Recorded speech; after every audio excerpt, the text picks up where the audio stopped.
Welcome to Shift by Bacardi.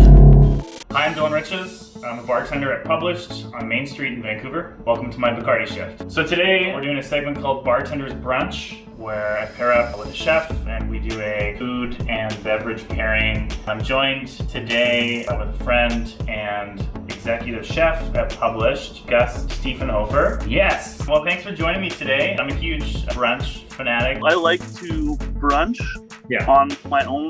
Don't really want to pay that much money for eggs, but I do like brunch foods and I love drinking before noon. So I think that's probably one of the most exciting things is it's like it doesn't matter what day you do it on. If whatever time you're brunching at, you can start drinking. Tuesday at 11? Why not? Can you tell me a little bit about the brunch dish that you got going on? The main focal point is some roasted white asparagus, a lot of Dungeness crab's breast in a sauce that's made from the crab shells, and then a bit of tarragon to add a little bit of freshness. Pickled rhubarb and Japanese knotweed kind of bring a bit of acidity to round the whole thing out. That's awesome. Yeah, it's one of those dishes that, looks different, but then when you eat it, it comes across as something that is a bit more familiar. I wanted to do something that was familiar, but also maybe presented in a bit of a new way. When I think brunch, it's always a Bloody Mary, or for us, Caesar, because it's kind of the first thing that I reach for. I'm kind of doing like a bit of, like a Bloody Mary highball. I didn't want to overshadow your dish because it seemed like it was going to have a lot of really delicate, nice, light flavors. The base is Grey Goose vodka, hair of the dog. Yeah, get it in there. 2 ounces of that bad boy. So I did a tomato basil shrub. It's a little bit lighter. I did a half cup of sugar, and then I did a quarter cup of cherry tomatoes that I just sliced, mixed into a bowl together, covered it, and I let that sit for 2 days just to macerate and kind of create a tomato oleosaccharum.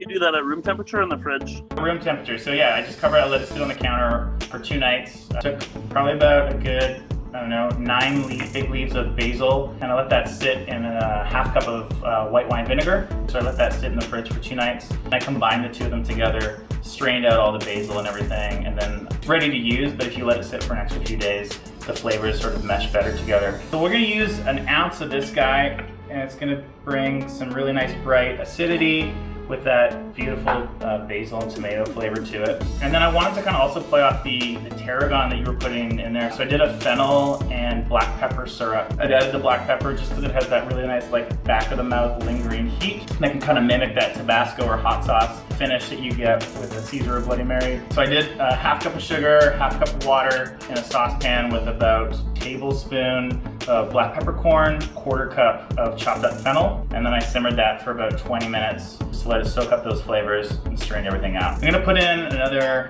ounce of this guy. I'm gonna give it a roll. It's a little different from a shaking a drink. So you just take 2 containers. You don't need shaker tins, but whatever you have.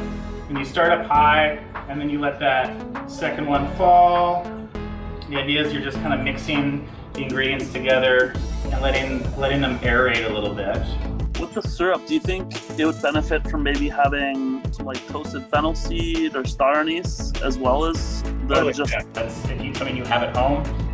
Those flavors are just going to kind of stack up on top of each other, but also bring a little bit more dynamic within that flavor range too.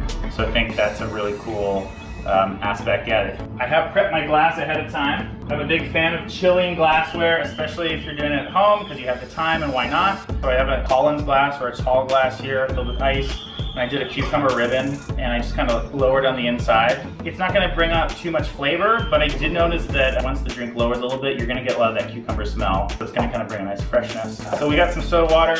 I'm pouring a little bit into the shaker. I just want it to mix together in the shaker before I pour it in so that the two aren't layering on top of each other. Top it up with just a little more. Basil sprig here, just smack it to kind of activate some of the oils in there and give it a rim. And then you're just gonna push it down just in the top there. Just nice little bouquet so that it brings some aromatics once you bring that up to your mouth. And there we go. This is my Bloody Mary highball. I'll bring it in tomorrow for you, and you can give it a try and tell me what you think. Thank you so much for taking some time to hang out and do this with me. Yeah, of course. Can't wait to try the drink. Peace. Thanks for coming in, guys. That was my Bloody Mary highball that I paired with Chef Gus's white asparagus and crab brunch dish, which sounds super decadent. As things are starting to open up, everyone's staying safe, and if you are in Vancouver, find some time, check us out at Published. Maybe I'll make you one of these. Cheers.